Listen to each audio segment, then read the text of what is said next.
Hi, Erik. Hi, Jamie. Hello. Erik says hi. How are you guys both doing? Doing. I'm doing okay. Getting over a cold. Good. Erik says he's doing great. He's been busy. I bet he has. Very. Playing with all the pranks he's pulled. Oh my gosh, he has pulled a lot of pranks on a lot of people. I love you, Erik. I love you, Mom. All right, I would like to interview Amelia Earhart today. You think, Erik, that you can go get her? Have her fly in? Have her fly in? But I'm pumped, he said. Good one, Mom. So punny, punny, punny. Yeah. Is he gone? Yeah, he left briefly. There's a woman sitting across from me. She's very slender.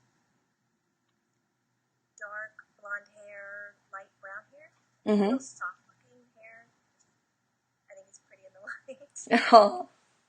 Erik said that I was stupid for saying that. Well, we can find out who her hairstylist is.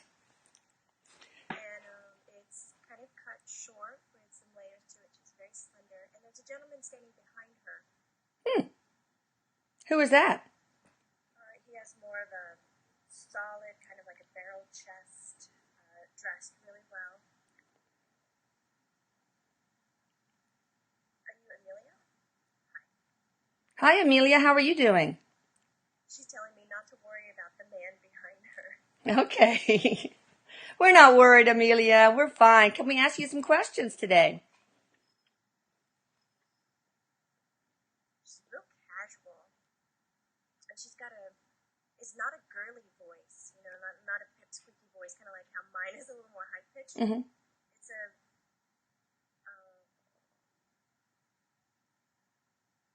how do you say that, Erik? What would you call that? Not raspy, but it has a little bit more tone to it. And she's very casual about it. She doesn't appear nervous at all. She's very relaxed in the chair. And she would love to answer any questions that you had. She's excited to be here. She really enjoys all the women and girls that do research on her. She takes a lot of pride in what she has done for women's rights. Well, that's interesting. Right. That's interesting you say that because, Amelia, that's my first question. You have become a beacon for girls and young women around the world. How does that make you feel? I mean, you've got 35,000 schools and public buildings named for you. She's elated. And she was doing a little golf clap when you were saying it. She says it's not to pat myself on the back, but it's just to pat women around the world for what they can achieve. She's very honored.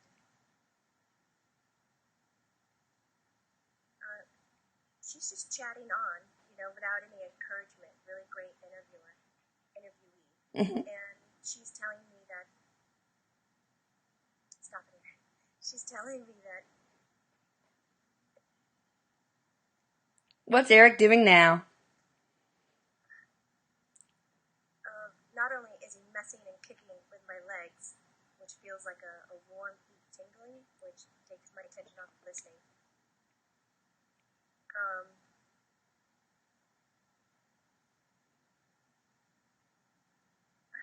Can we just skip that one? No, come on. Okay, fine. I have a feeling I know. You don't? Oh, good. Yes, I think I do. Just did that thing you do with your son? Uh-huh. Good. Anything else you want to say about that, Amelia? Yeah, she was talking about, she always knew she wanted to be in a man's role, and that it wasn't her ideal dream to be in the limelight as she ended up. She had the right people in her life that believed in her, and she's telling me that she was not afraid to accept the help. She talks pretty quick. Mm-hmm. It's not like how I'm translating her. In fact, I'm kind of having a hard time. She has an interesting accent on some of her words. Not only is some of the slang or language she is using I'm not used to, but I don't even know what to call her accent. It's like a little bit northern, but a little bit something else. Okay.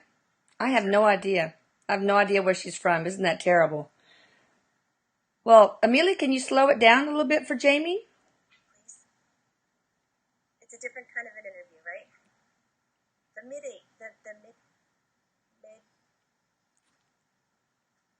what's Mideast?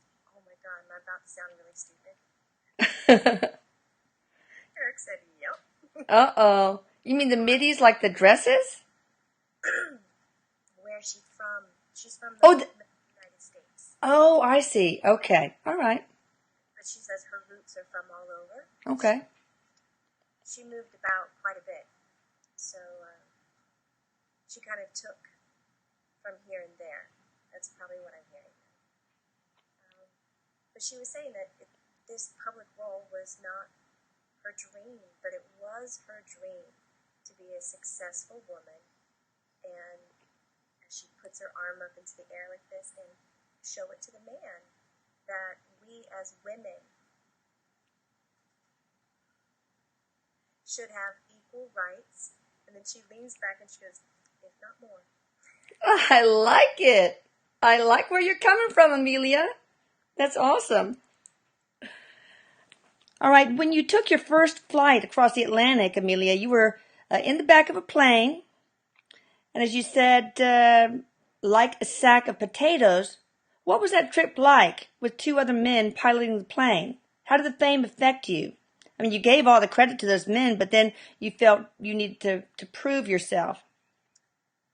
She said, now, I did give the credit to the men because the men, they are the ones who did the work. I gave credit where credit was due. And she said if I had any task in that flight, it was to sit still. But she said certainly my mouth wasn't quiet. She is a very chatty, engaging woman. It was inspiring to see the sights and to see water on every horizon. At times, you could easily get lost for what was up or down.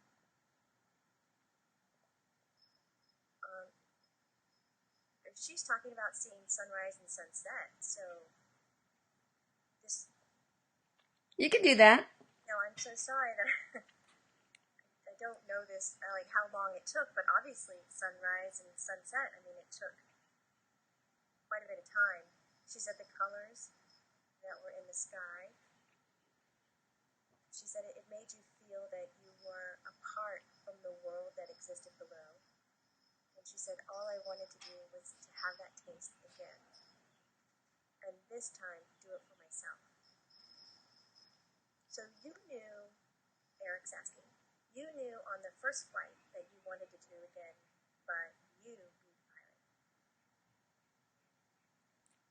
Good question, Erik. Very good. Amelia just says, absolutely. She said immediately when we were done, I said to myself, I can do that. Oh, but not... Gosh, you are spunky. Not only could she do it, she could do it better. All right, Amelia. You were probably one of the first well-publicized or out in the limelight feminists, weren't you? She would like to think she is. But she's saying even as a child, she was engrossed in books and read stories upon stories and articles of women who succeeded in the man's world. She's talking about lawyers, business owners, women in politics. And she says, these are the women that inspired me.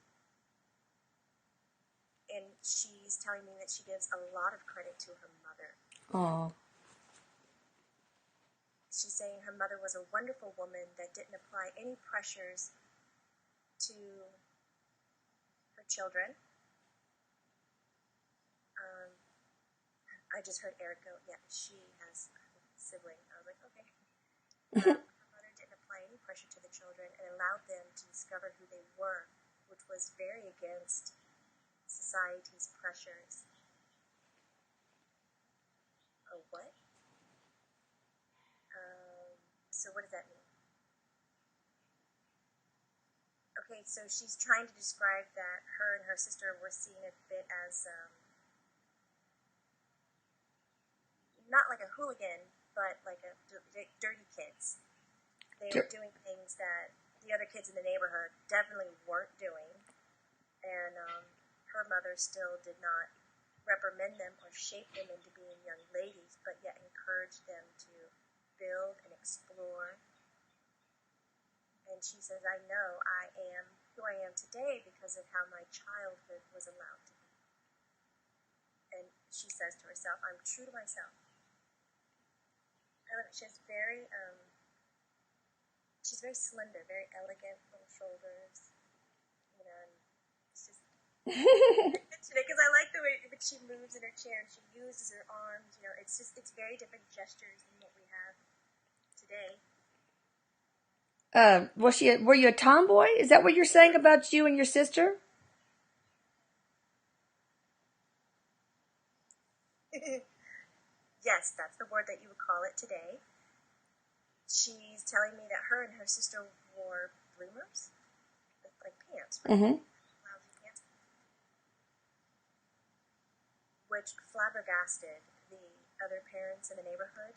Apparently, it wasn't that accepted yet. How old are you? Jamie, that's rude. And I didn't mean it that way, but what time are we talking about?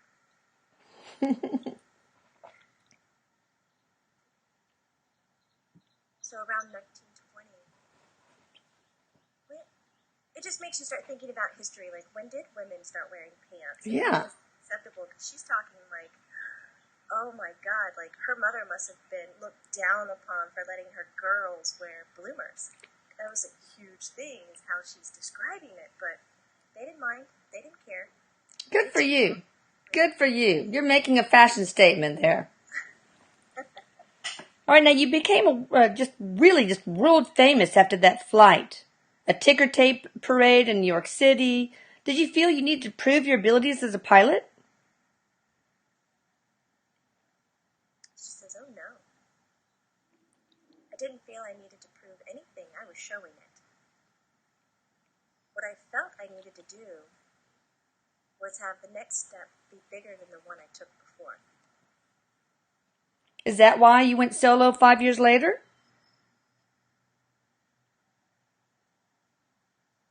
She's telling me that's an interesting story. Though she knew she wanted to do it in her heart, she's not the one who set it up. Again, she's talking about having the appropriate people in her life. And she says, we're talking about an era now where there were maybe how'd you say, a dozen, handful, dozen? I don't know what you're saying. Can we just say a small group of women that were pilots? And these other women also had goals of themselves. But since she had already landed in the limelight, a lot of what she did publicly was handed to her almost as publicity. All right. Now, what was that solo trip like across the Atlantic? Tell us some details, or anything you can. She's comparing it to what one might feel driving fast in a car with the windows down, where you feel no one in the world can hear you. You can be as loud as you want or as quiet as you want. Of course, the sensation of flying, of being supported by air. Oh, her hand gestures, again, are kind of tucked and very elegant. Shoulders being supported by air, she goes, that feels as new to me as it was the first time I experienced it. It never wears itself old with me. But being alone for that length of time, doing something that you love tremendously, she says there's just not an expression for it. She says I would have done it again and again and again. You sound like my husband. He's a pilot, and he says the same thing. It's just, he can't get enough of it. Being up there, flying through clouds. She said you find a comfort level that you can't place when your feet are on the ground. She said, I think that says a lot about myself and other pilots who have that.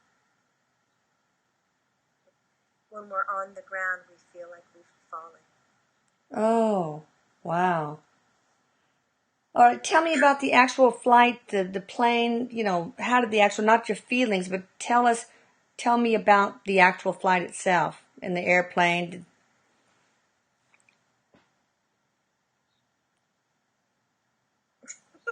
Love, what do you, she's asking pretty much, what part do you want to know? She can tell you the mechanics of it. Yeah, go ahead and tell us, did things go, I understand that things went wrong. Is that true? Apparently it was awful. Oh, she says you want to talk about all the difficulties? Yes, please. She said she chooses not to dwell in that part of it because there were many beautiful moments. Well, what were the awful parts? Can you please dwell? Just a little bit of dwelling? Itsy bitsy dwelling.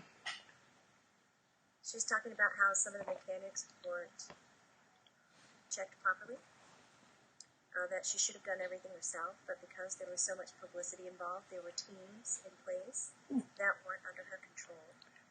And so when she was already up in the air, there was some miscommunication of what was done and what was checked off.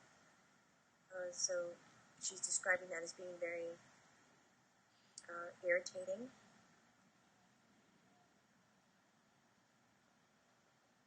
Erik's asking about talking about the part where she goes down. So is this the flight where she disappears? No, I don't know.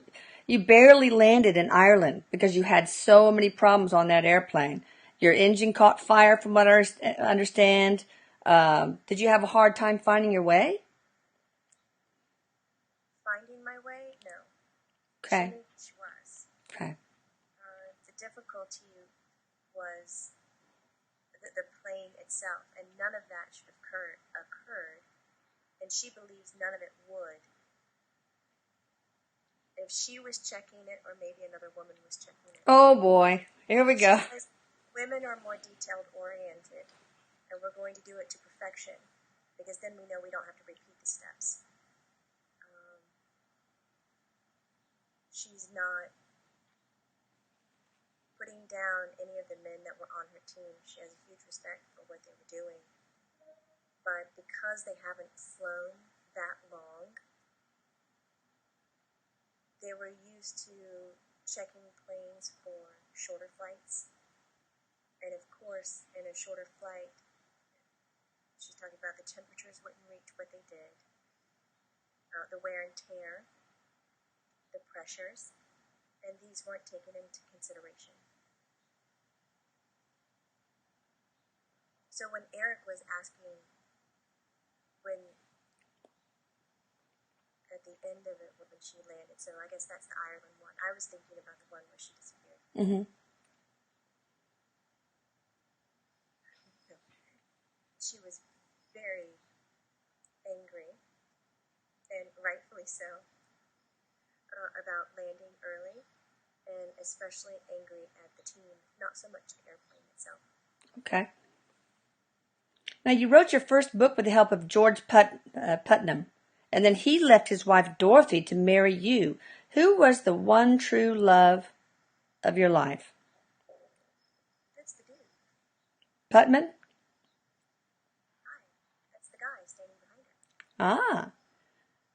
Is that the one true love, or did you have somebody else that was your real true love?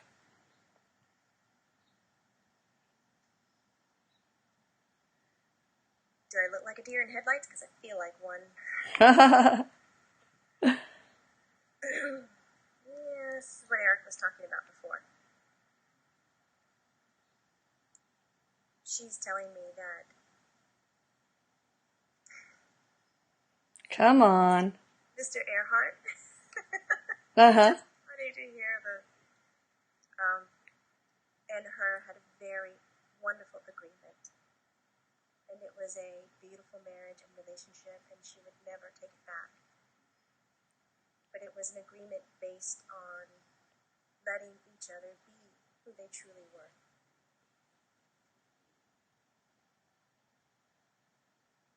She's talking in a slower voice, which I appreciate. She's telling me that it it may not be a surprise through all her achievements and her strength in women's rights and beliefs, that she found women to be more attractive or more suited for her in her personal life, though it was quite embarrassing at the time and shameful to have any part of that kind of lifestyle. She refrained from it in the public eye.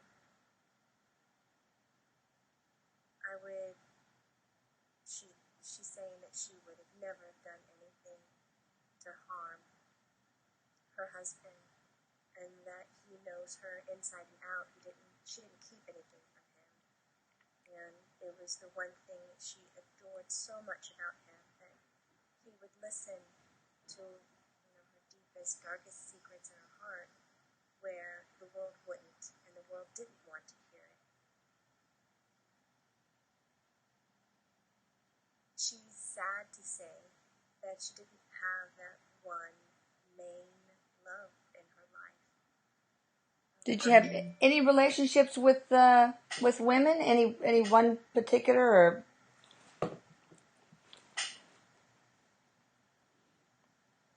She did.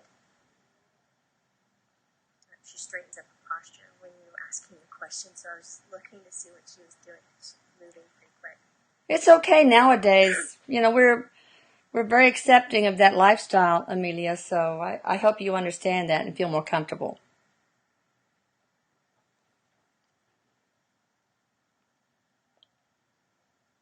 She does feel more comfortable with saying it. She's always felt comfortable saying it, but she was highly coached to keep it very private. But she's telling me she was not one to ignore what she wanted in life, and her life is proof of it. Her concern is that now the story has been written. What would it take to rewrite it, and is it even worth it? She's proud to be known for a woman who's successful in a man's world. Okay. But she's not interested in being a part of... And she was looking for the word. Erik jumped in and said gay rights. Okay. Exactly. Did George Putman know about your sexual preferences? Yes. Okay. So I understand that there was a young female painter that you had a relationship with. Tell me about her and that relationship.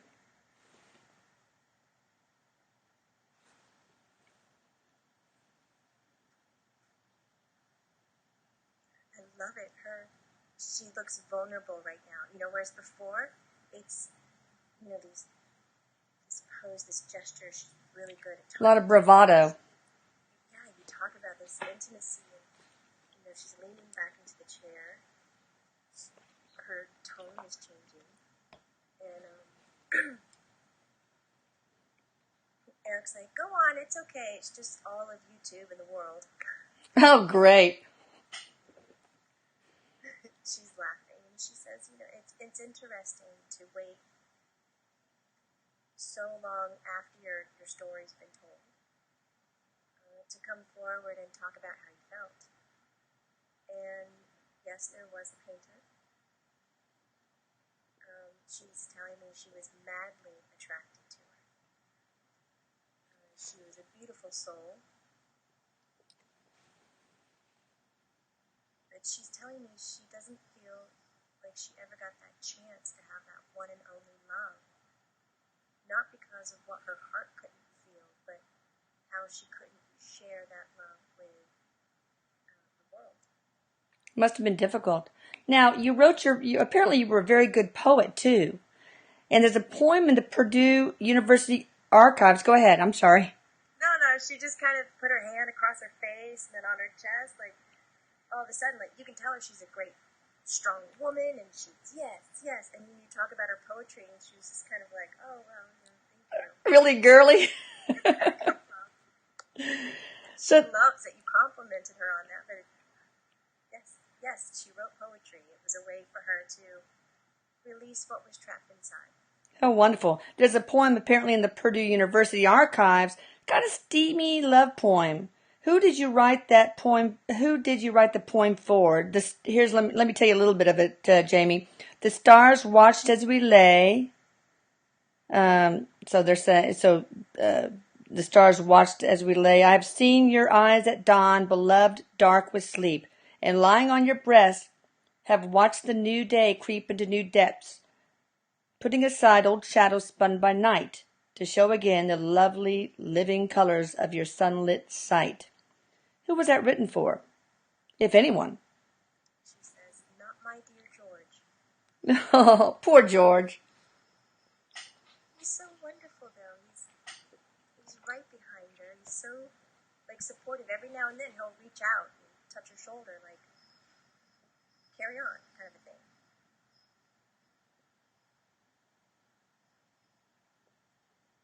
She's not going to answer. Eric's like hounding her. Is it the painter? Is it, but she is sharing that she had 2 very strong relationships with 2 other women.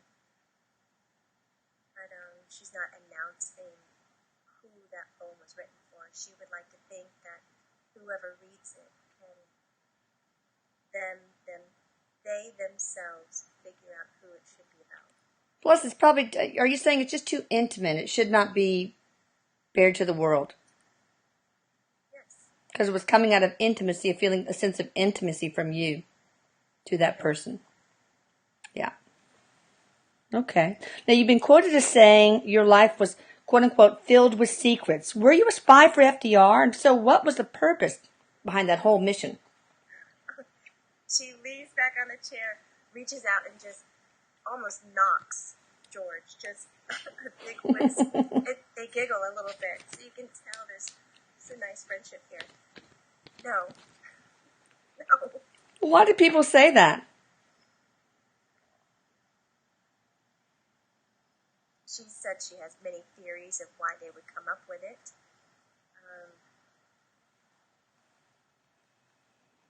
Such as if a woman's going to behave like a man, she obviously is working for the man. Oh, these came in air quotes. And she did have a lot of political connections because of her status and what she was able to do, but no. She was never informed of war talks. She is telling me she stayed out of those circles, that she had a love for flying, not fighting. She had enough battles in her own life. And she said, if you're talking about secrets, if I announced I had secrets, it was because of my love interest. Okay. Now, what happened to you and Fred Noonan? A timeline would be helpful. Where did the plane come down? Then where did it go? And where did it wind up? This was not the flight that apparently you got lost, air quotes. Eyewitness reports claimed that you landed in Amelia Atoll and that you were taken by Japanese to Jalut. Then you were taken to Saipan. Many folks saw you there apparently. And then you were incarcerated until 1944 for 7 years. and then you were executed just prior to the U.S. invasion. Is that true?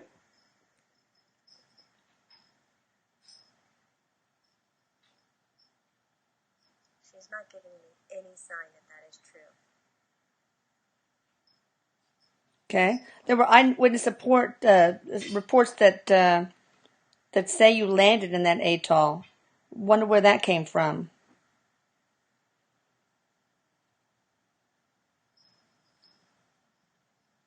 She's saying it's wonderful how in those days, if someone said they saw it, there would be no other recording of it truly happening. It would be very easy to misplace someone. So you weren't taken by Japanese to Jalut. I don't know how to pronounce that. It's Jaluit. Jaluit. Erik is asking it in many different ways too, so I'm just trying to listen in. Erik's talking about being captured, being held, contained. I mean, really, she's not even responding to the questions. She's just looking at him like, oh, this is very interesting. Amelia, come on. Toss us a bone here. She says, do you want one of my own? No, thank you. Oh, you're funny. So basically you're saying that it's absolutely not true. You were not incarcerated by the Japanese, that you were not executed just prior to the U.S. invasion. So I suppose this is the flight. She's definitely not executed. Were you incarcerated for 7 years?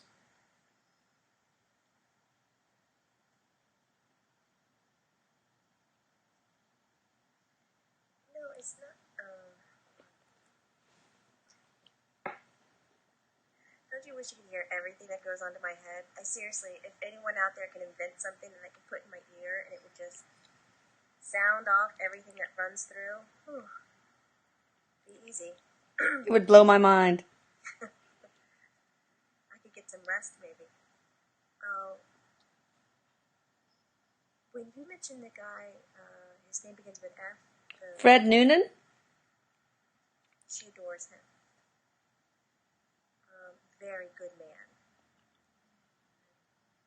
So I just wanted to mention that when you started off with him, she has a lot of trust in him and that he did a lot for her. Now, she's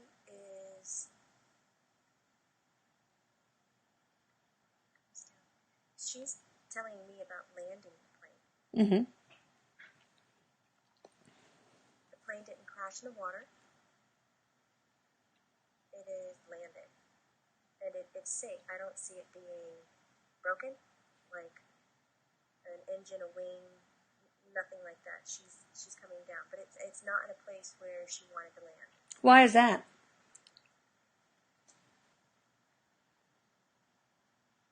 So Erik and I are asking questions such as weather, or was there something nature was telling her to do?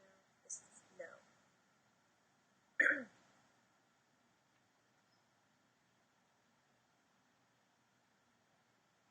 She's talking about two things. There was not enough fuel to get wherever she was supposed to go. And she says, back then that's common. You couldn't say, this gallon is going to get me this far, just because of wind and pressures makes the engine work differently. Therefore, fuel consumption is an estimate, not a known factor. That's interesting. But then she's talking about there's other air flight around her. There's other. So I know she's not alone. There's other flights. How do you say that? She's just giving me a picture, so I don't know how to describe it.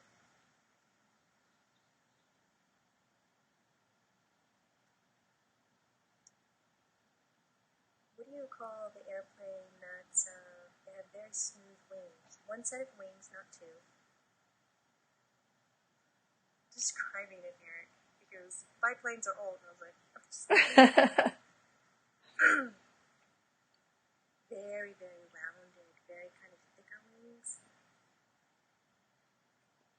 just looks like a one-seater. I couldn't imagine that two people would sit in it. Okay. Very small, very kind of bulbous tail, Mm-hmm. round tail.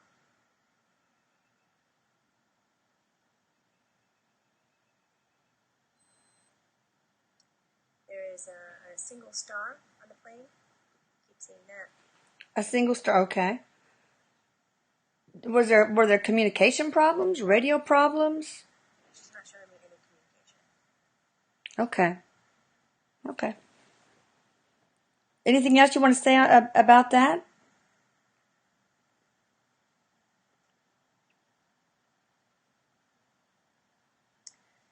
No, all I can get from her is that she has landed the plane and she's alive when she lands the plane. Okay. And so is Fred.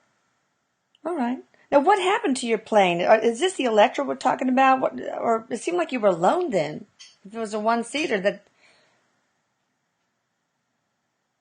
that Fred Noonan was with you? In other words, what happened to your plane, the Electra? Can you be specific about where a piece of the plane is located at this very moment? Apparently, the Electra was found by the U.S. forces in 44 and then destroyed. I don't know if that's true. You can shed some light on that.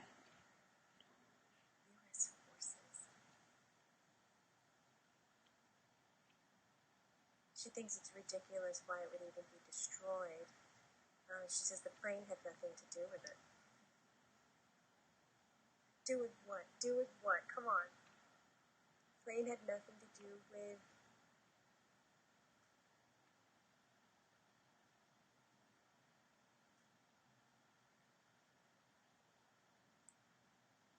I know that's a lot of silence for you guys to listen to. No, we're good. We're good. What's going on in my head?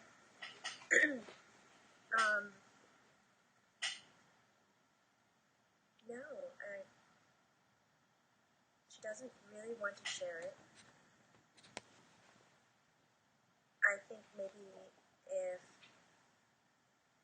the circumstances were a little different, then I think us filming.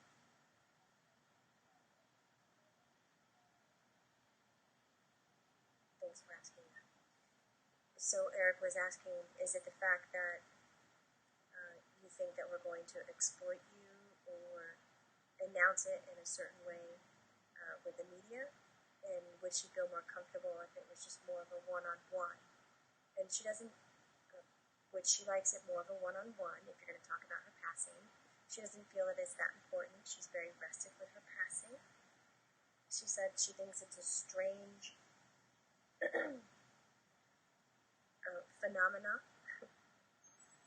that people had picked up and wanted to resolve her death for her when she herself is content. Well, did you die shortly after you landed the Electra?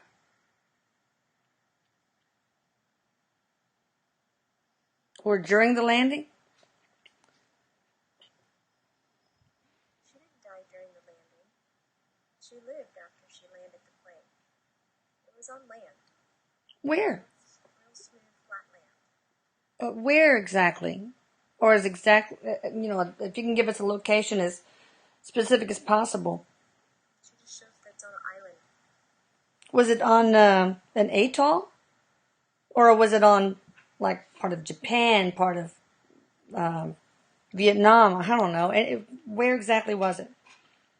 No, you mentioned Japan and she's no. She says no. Japan is not.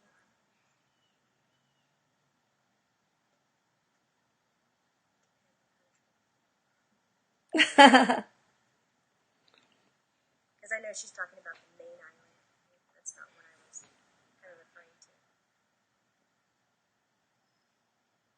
No, do you want to ask her another question that might encourage her to give any other kind of insight on it? Was it very small, like an atoll or a deserted island?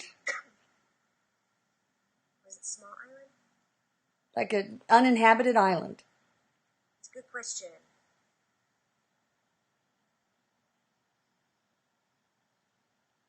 It is uninhabited.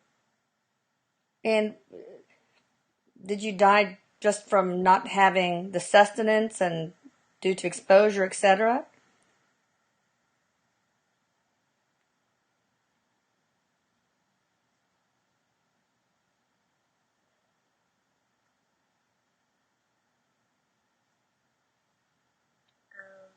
She didn't have sustenance. There wasn't readily available food, especially water. Erik was asking, is this because nobody was giving it to you, or because you yourself couldn't find it? He's good, right? Because I know she's not alone. So what's up with that? Did you do the research? I try to avoid knowing anything so I don't get in the way of things. And I think in a way it's a downfall, because if I knew something, maybe I could ask a better question. Exactly. Now, these questions were compiled by a filmmaker, so I think they're very interesting. Was it a small island, like an acre, or was it several acres? Several acres. So it wasn't just a little atoll. A tiny nub. Tiny nub, okay. But there was another person with you then, huh? Yeah, she's not alone. There was somebody else on the island that you found, I guess, then. Is that right? Or is it possible that somebody found her and decided to leave her there? Is that what it was, Amelia? Can you just kind of say yes or no?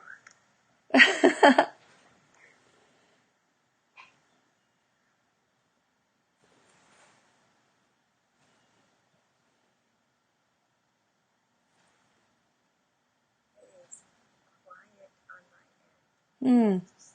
Silent. Amelia, why so tight-lipped?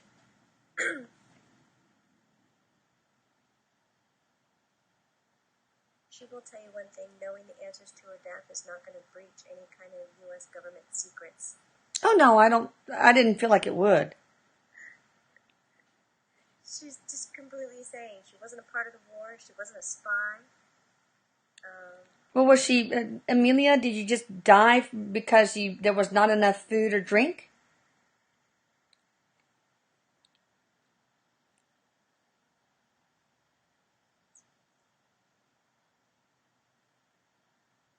We're asking it in different ways. Yes. We're going to say yes to that then. Well, how about that? Well, tell me about this other person. Why were they on the island? Were they there when you landed?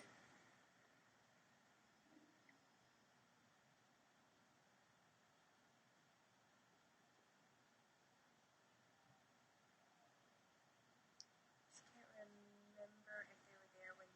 She doesn't know. She doesn't know if they were already existing when she landed, or if they arrived later, or... She can't tell. Was it a male or female? I know it's a man. Okay. All right, is there anything else you could say to the millions of people who love you, cared about you, and are still searching for you?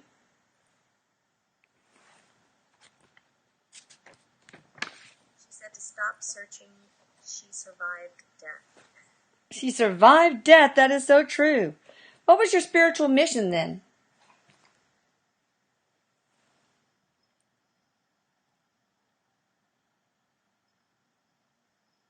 It's interesting. She starts that answer off with a maybe. She says, maybe the spiritual mission was to get the world to see how valuable women are. And you accomplished that, didn't you? She said, I feel I did. Confidence comes back to her voice when she talks about these things. That's wonderful. Is there anything you regret in your life? Not coming back and doing it again. Wow. Well, you could. Have you reincarnated yet, or you plan to? She's telling me she has not reincarnated, and that she's not interested in it yet. All right. Is there any work you do there in the afterlife? I know. And Erik taps in and goes, remember, we're talking about if time were linear. I understand. Everything's happening at once, past, present, future. Erik says, thank you. And you asked a question. What was it? Yes, Amelia, tell us about your afterlife and the work you do there, if any. She does so much. Several of you might be disappointed that she is not helping those who are trying to find her body. For her, that's not the mystery. That's not where the focus should be. She's more interested in helping younger women, children, teenagers, hear her story and to help them find their own story in their life. How nice. She's a very big advocate for helping anyone. Oh yeah, to helping anyone become emotionally honest. That's a big one. She reaches out to Erik. She says, I know Erik has talked about these concepts because he brought it up to me earlier. Good work, Erik. Now, what do you think about the state of humanity now, Amelia? Be gentle. She laughs. I love it. It's a strong laugh. The state of humanity, as I see it today, kind of giggles. It's in need of great repair, but by no means should we ever see it as being broken. Who would want to have the belief that where they are in time is broken? It's not going to help the structure as a whole.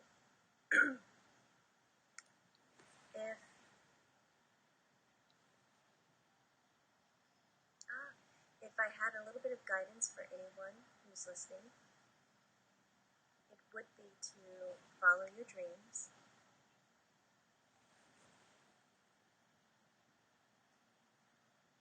And to understand that when someone tells you no, that you cannot achieve your dream,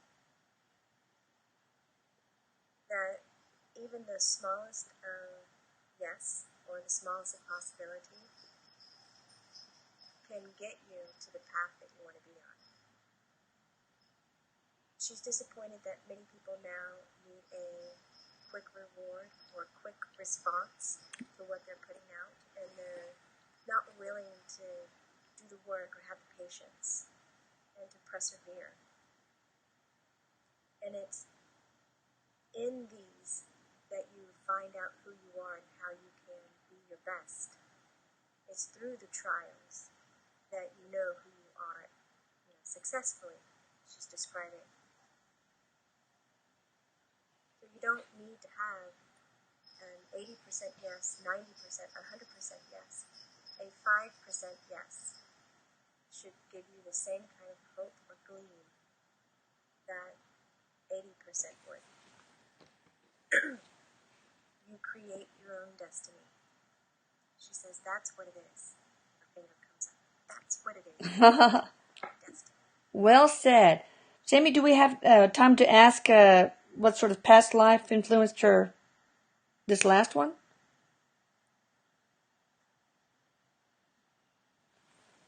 She jokingly says, did I ever live before? She's like looking around the room. Did I ever live before? Like this was the most important thing ever. She's so social right now.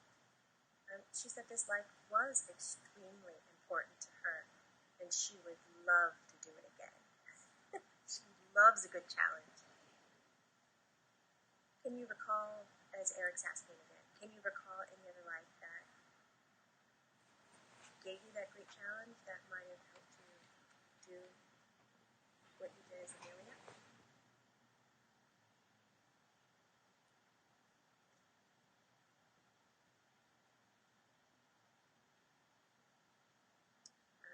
It's like she's talking it over with Erik or George.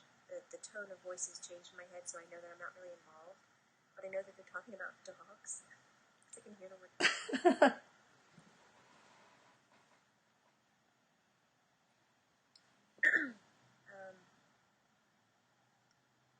talking about tundra? Is it sled dogs you're talking about?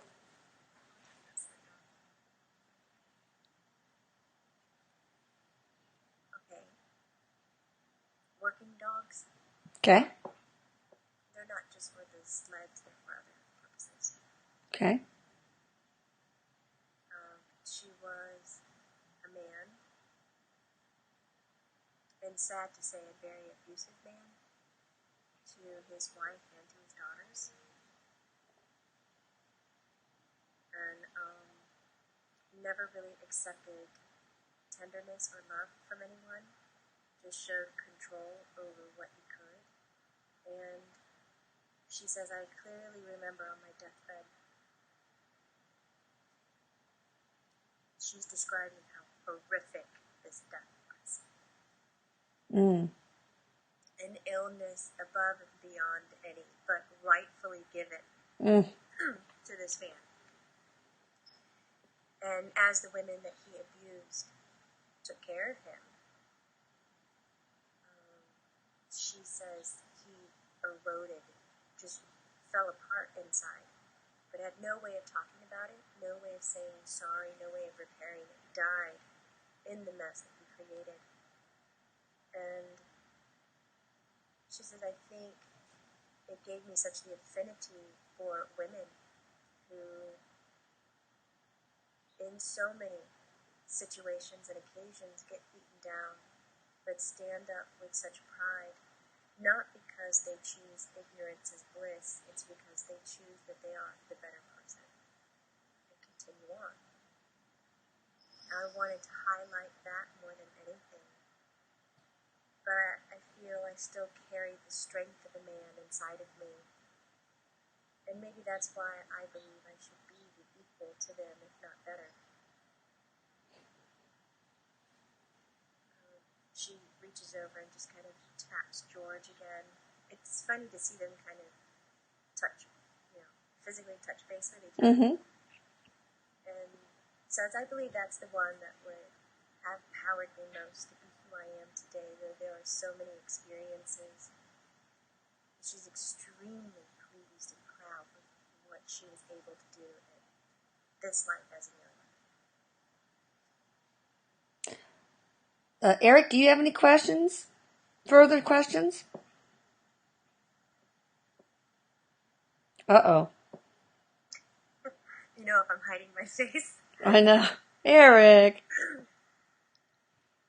Look at that. My palm started to sweat. Uh-oh. Oh, Erik.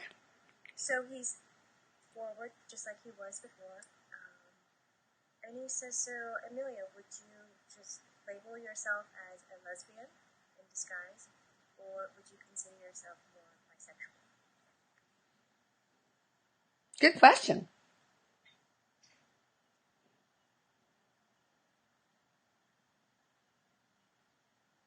Amelia said she doesn't really care to sign on to any labels, but being put on the spot, such as she is right now, Oh, sorry. by your dear son, she calls him, she would consider herself more bisexual. It was the love of a person that she was seeking so much. It didn't matter the shape or the size that it came in.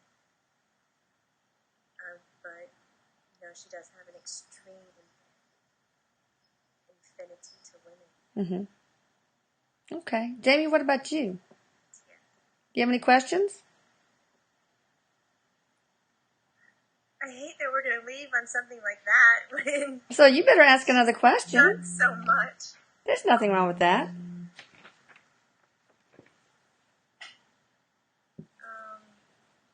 I'm in total blank right now. Well, we'll end up on just saying thank you so much, Amelia. You have just been an inspiration throughout your life, and you've been an inspiration today during this interview. We learned a lot of wonderful things about you. She said thank you so much for having her. She would love to discuss privately if that's what you want to do about her passing. You had mentioned the questions were written by a third party. And she even entertained the idea of talking to that person. But obviously you want it one-on-one because you do not want this aired to the world.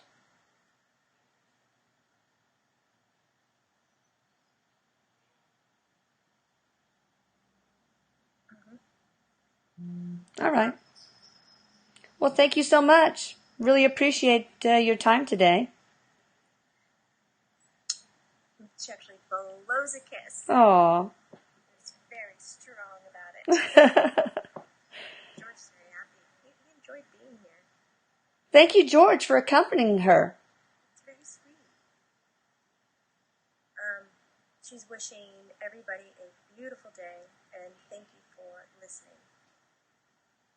Erik says everybody's the bomb. Oh, Erik, I love you, and thank you for helping. He's like, I love you, Mom, I love you. Oh, and thank you, Jamie. That was a wonderful interview. You're welcome. Sorry for all the silence, but lots of chat. Oh, you did great. Thank you so much. Thanks. Talk to you later. Bye. Bye.